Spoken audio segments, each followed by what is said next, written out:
یک خبر ناخوش ورزشی با ورزشگران تاجیک. گراند سلام 2020 بدون ورزشگران تاجیک میگذرد. مسابقه بین المللی جودو گراند سلام که برگزاریش روزهای 23 و 25 اکتبر در شهر بوداپشت در نظر است، بدون ورزشگران تاجیک صورت میگیرد. تاجیکستان را در این چاره‌بینی کامرانشاه اوستاپریان در وزن 90 کیلوگرم و سامان محمدبکov در وزن 73 کیلوگرم نمایندگی میکنند. اما کامرانشاه اوستاپریان با سبب لغو پروازهای هوایی به مکان برگزاری مسابقه سفر کردن نتوانید. اینچنین بنابر سبب آشکار شدن بیماری کووید 19 در مربی سامان محمدبکov با او نیز اجازت دادن نشد تا در مسابقه اشتراک کند. همین طور اولین مسابقه عاید به جودو بعد از احیای رقابت‌ها در رشته جودو به اشتراک پهلوانان از تاجیکستان صورت میگیرد. طبق معلومات سامانه رسمی فدراسیون بین المللی جودو در گراند سلام بوداپشت 459 ورزشگر از 69 دولت برای دریافت رخصت المپی اشتراک خواهند کرد.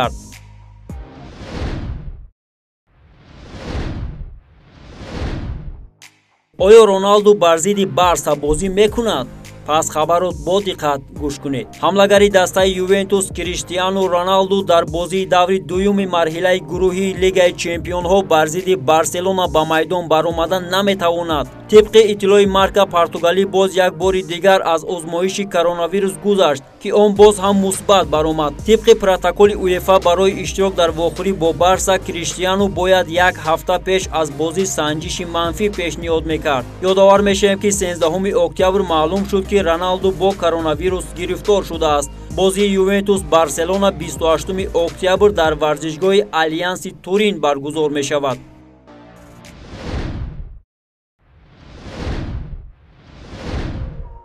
باز یک خبر خوش ورزشی در تاجیکستان.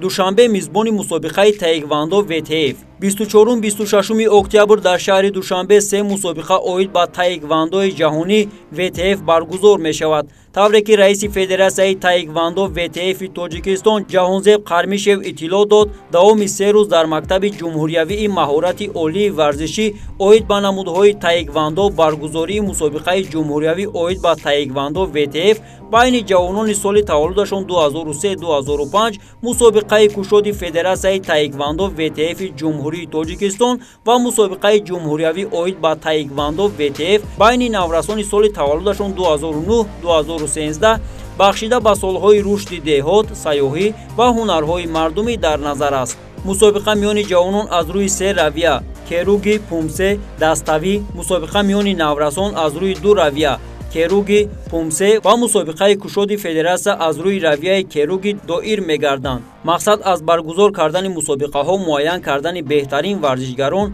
و جلب نورسان و جوانان به ورزش، خصوصا نمود المپی تایکواندو می باشد.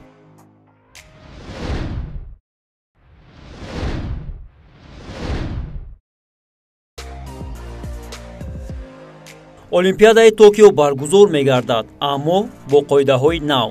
وب سمینار برای سرداران دسته‌های شرکت کننده المپیادای توکیو 2020 با اشتراک نمایندگان کمیته بین‌المللی المپیک، کمیته تدارکات بازی‌های المپی توکیو 2020 و کمیته ملی المپی برگزار شد. در این چاره‌بینی همه کمیته‌های ملی المپی شرکت ورزیدند. در رفت سمینار کارمندان بخش‌های کمیته تدارکات درباره کار و آمادگی تشکیلات با بازی‌های آینده المپی در توکیو معلومات دادند. کمیته بازی‌های المپی و کمیته تدارکات چنین چاره‌های ضد کووید 19 را که در دوام بازی‌ها اندیشیده می‌شوند اعلام کردند. در عین زمان وارد شدن به ژاپن از اکثر کشورها کرانتین 14 روزه طلب می‌کنند. مسئله مطابق گردانی ورزشگران هنگام کرانتین بررسی می‌شود تا آنها با شرایط نو مطابقت شده تمرین کرده توانند. هنگام رسیدن به ژاپن دلیل نتیجه منفی آزمایش کووید 19 72 ساعت پیش از پرواز انجام داده می شود و آزمایش علاوگی در کشور طلب کرده می شود.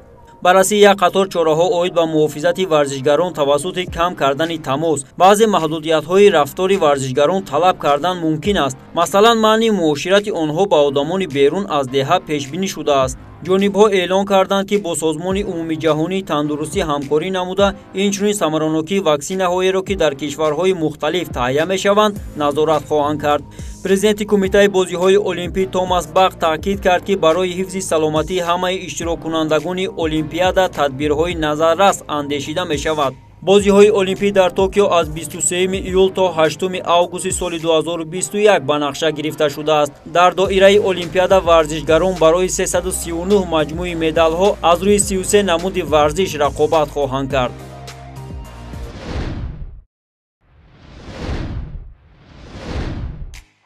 барои чӣ Гризман гол намезанад? Мушкили Гризман дар Барселона маълум шуд. собиқ сармураббии бошгоҳи Арсенали Лондон Арсен Венгер иброз намуд ки мушкили ҳамлавари 29-солаи Барселона Антуан Гризман дар даста ин Лео Месси аст.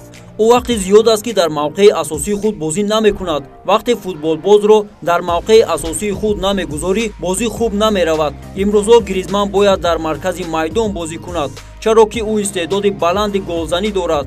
ӯ партофти меомадагиро ба гол табдил медиҳад, аммо мавқеи ӯро Месси ишғол мекунад. мушкили асосии ӯ дар Барселона ин Месси аст, иқтибос меорад гол аз суханҳои Венгер. ин мавсим Антуан Гризман дар 4 бозии Барселона ба майдон баромада ягон гол ба самар нарасонидааст.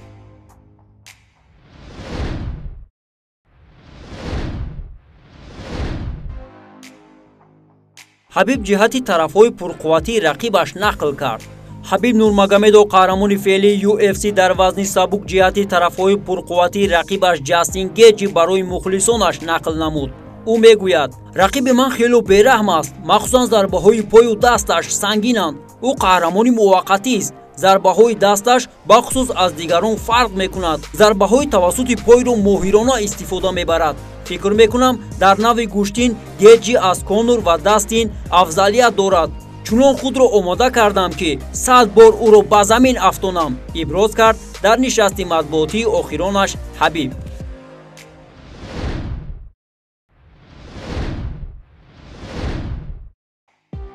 бозам аз футбол сухан мекунем, танҳо аз Лигаи Чемпионҳо. дар доираи даври якуми марҳилаи гурӯҳии Лигаи Аврупо дар гурӯҳи H дастаи Селтик дар варзишгоҳи Селтик Парк бошгоҳи Миланро пазируфт.